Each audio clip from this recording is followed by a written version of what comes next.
Республика готовится ко встрече Сагалгана. В Бурятском государственном театре драмы завершаются генеральные репетиции. Несмотря на все трудности, связанные с пандемией, артисты готовы радовать своих зрителей. В этом году концертная программа, как всегда, насыщена. Ожидается и много сюрпризов. За кулисами бурдрамы побывала наша съемочная группа.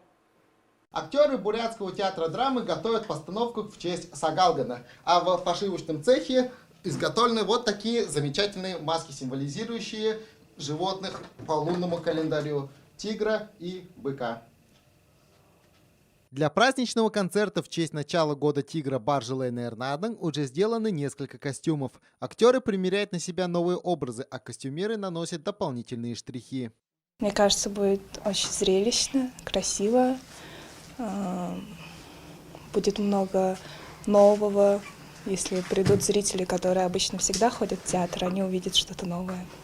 Особое внимание к декорациям. Задача художников – органично изобразить на сцене тигра и водную стихию. Несколько месяцев работы, десятки эскизов стенографии и, наконец, финальный вариант. Не обойдутся и без современных технологий.